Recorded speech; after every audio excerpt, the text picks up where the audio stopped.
Am I the a-hole for getting my neighbor's car towed? I recently bought a house and moved in.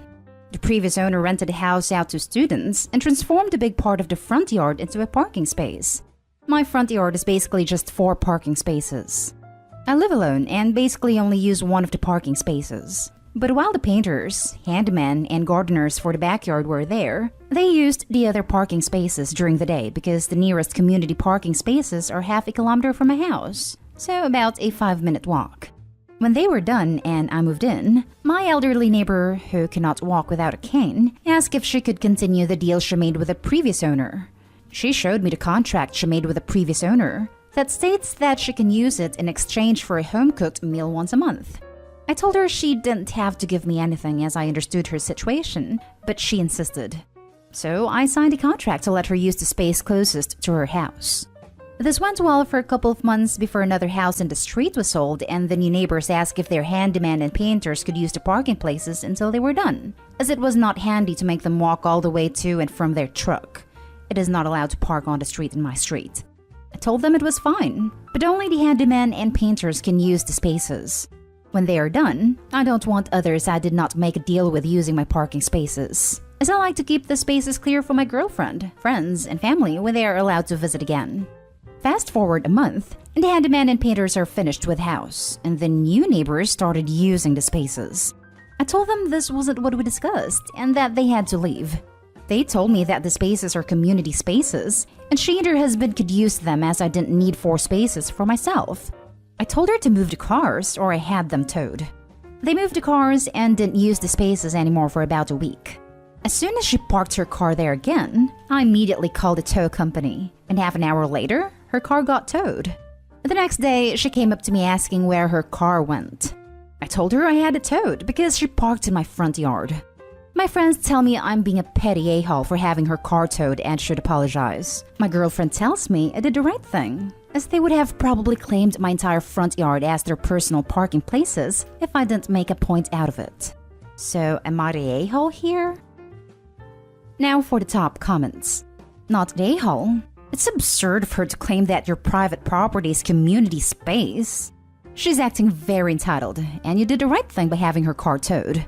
Hell, if anything happened to her car and it got scratched, she could sue you. You should probably put up a sign though. Parking only with explicit permission from the owner. All others will be towed. Maybe a camera too, just to make sure they don't try anything. That's actually a pretty good suggestion. I will look into having a sign made. Thanks. Not the a-hole. You warned them what would happen and they did it anyway. I don't understand why they would need to park there, and I don't think you have any moral obligation to let them slide. Plus, them trying to claim it as community parking, despite said parking being in your yard, is just ridiculous. They probably need to park there because a 5-minute walk would be the end of the world. My friends tell me I'm being a petty a-hole for having her car towed and should apologize.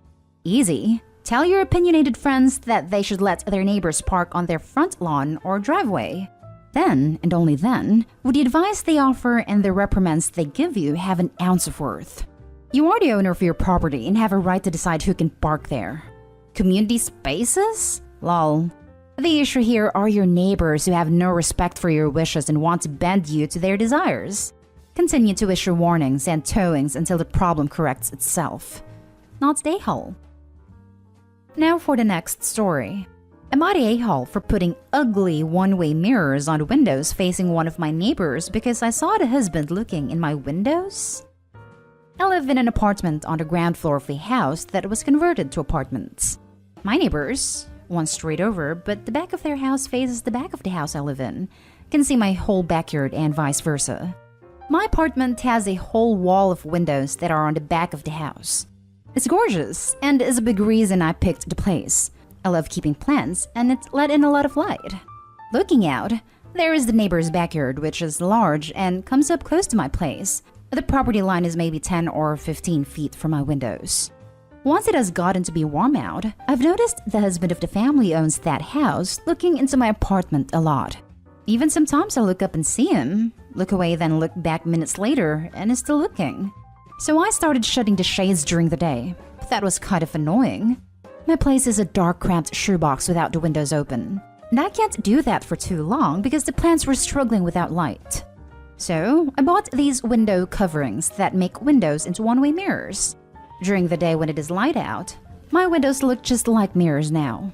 From the inside, it looks pretty much the same. The windows look tinted, slightly darker, but that's it. From the outside, you can't see in at all. It looks exactly like mirrors. The section of windows it's applied to is about 8 feet high and 20 feet wide.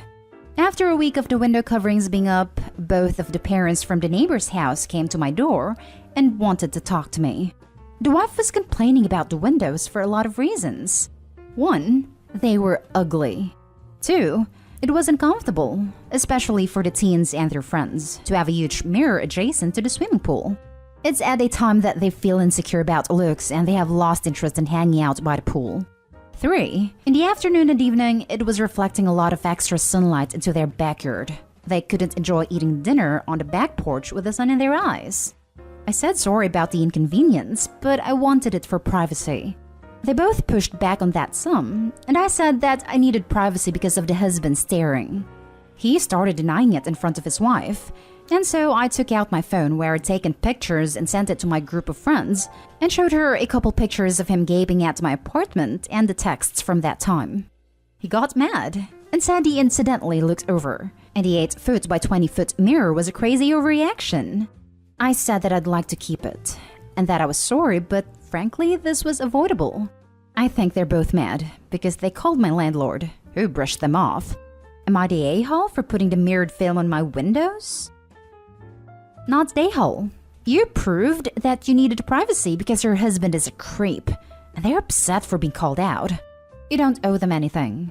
And if your landlord hasn't contacted you about it, then you don't need to do anything that you don't want to. He's only mentioned offhand that he got a call from the neighbors. He brushed them off, saying he didn't care, and he just wanted to know how they got his number. I said I didn't give them his number, and that maybe they found it on one of his listings online. That was it. Laughing my butt off. That conversation sure didn't go the way they thought it was gonna go, did it? They got all self-righteous and indignant about their poor teens with their low self-esteem and insecurity about their looks. And oh no, now they can't swim anymore and it's your fault. Honestly, what a load of steaming BS. I would have loved to hear the conversation between the wife and her husband when they got home. Not the a-hole. Not the a-hole. You only put it up because he was staring at your window. Whatever his reason, that's pretty creepy, especially since it seems to be happening a lot. Tell them you'll only consider taking it down if they put up covers on their property which stop the husband from being able to see in your window. If they don't like it, then too bad. Any complaints from any other party who doesn't like it should also be directed to the peeping husband. Exactly this. Wish Opie had said how the wife reacted to the photos. Betcha creeper husband slept on the couch that night. She actually jumped to his defense, saying that when houses are so close, sometimes you end up looking towards neighbors' houses but not trying to, just looking off into the distance, thinking probably. Yeah, he was thinking real hard. Next story is titled, Am I the a-hole for asking for compensation for something my kid destroyed? We hired a babysitter we've had a few times at a good rate of $20 per hour since it was only for 3 hours in our home. The babysitter is a 19-year-old woman if it matters. I think maybe the age will affect something. My wife had to rush to work in an emergency, and I was already at work. The babysitter is already familiar with some of our rules, like our 3-year-old is only allowed in the living room, playroom, and dining room when eating. The babysitter, I guess, had an emergency herself and had to be on the phone for 20 minutes. For some reason, she decided to take the call outside. Her rationale was it was private and didn't want our child to listen in.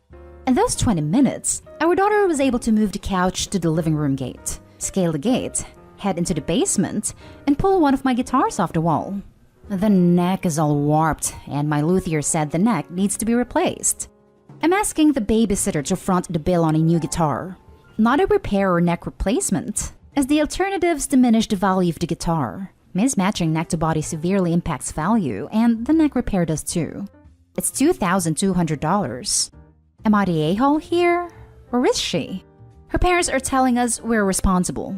She's offering only to have babysat for free. And her friends are saying we're too harsh, but it was her responsibility, right? Now for the top comments. You're the a-hole. Your valuables should be insured and locked up. Your baby gate should be secured. You are responsible for buying a couch that a literal baby can move. What kind of couch is that? You are responsible for interviewing, hiring, and training your employee. You are responsible for your minor child's actions. The babysitter is partially to blame, sure, but you also share a large portion of the blame. The babysitter would be responsible for a portion of the repair, not a brand new guitar. Your demand for a new guitar means you are trying to profit off this, and that's why you're the a-hole. Music shop manager here. I'd also like to point out that if the guitar's neck was warped and not broken, there's almost no way it could have been done by the babysitter/child. Necks only warped for a few different reasons. 1. Being stored in improper environments with unregulated humidity. Funny you mentioned he stores it in the basement, which can be the kiss of death if it's unfinished or without a humidity regulator. 2. Truss rod adjustments. 3. String over tension. 4. Having weight against the neck. Say, keeping it leaning at an angle against a wall for extended periods.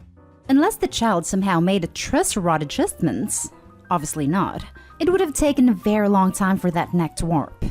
There's no way it could have been done in 20 minutes. Opie likely has his instruments stored improperly and as a result, caused his own neck to warp. I think this situation is reason for you to stop hiring her as your babysitter. But asking a 19-year-old to pay you $2,200 for something that was ultimately destroyed by your child is too much. She failed in her duty to supervise your child, so you're justified in not hiring her again. But other than that, how can you possibly expect her to pay you all that?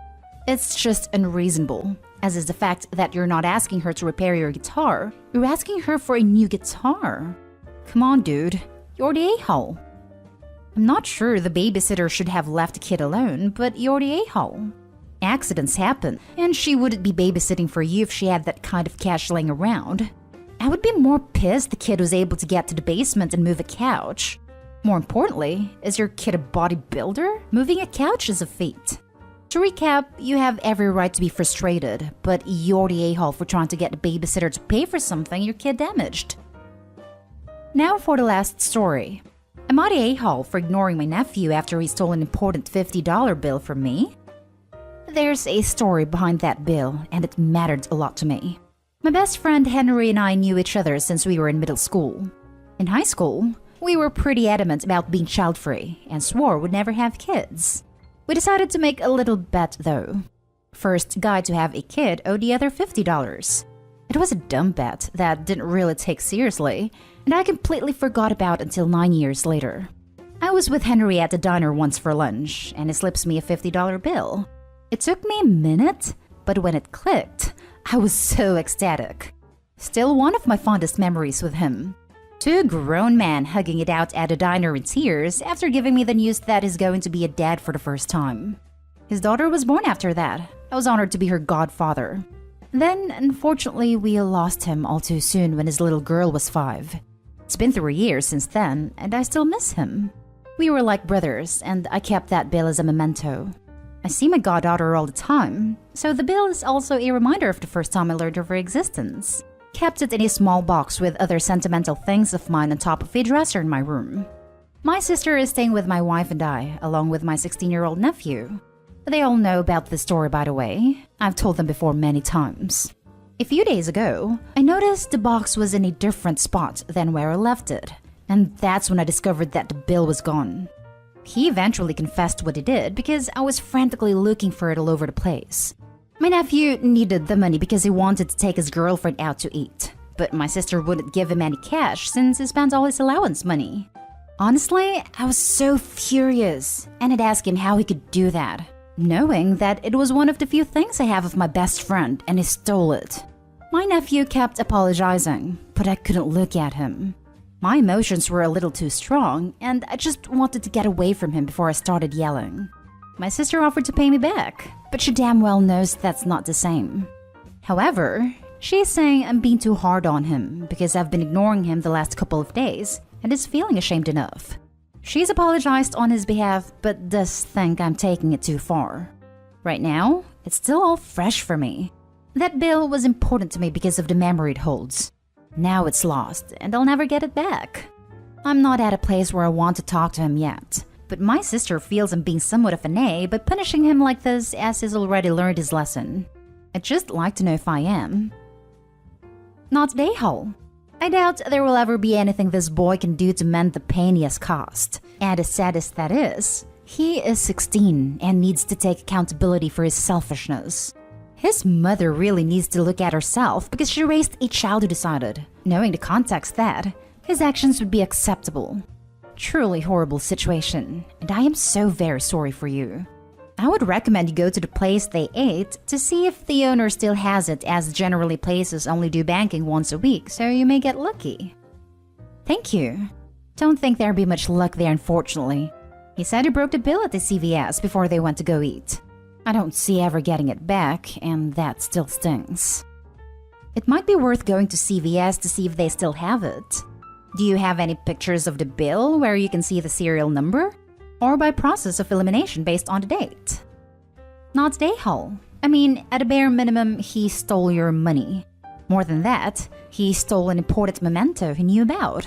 At 16, I can't help but think it was calculated. He's not sorry he did it. He's just sorry he got caught. I'd weighed on the side of it being impulsive and thinking myself. It would also have been relatively easy for him not to fess up. I suspect he's regretting having done so.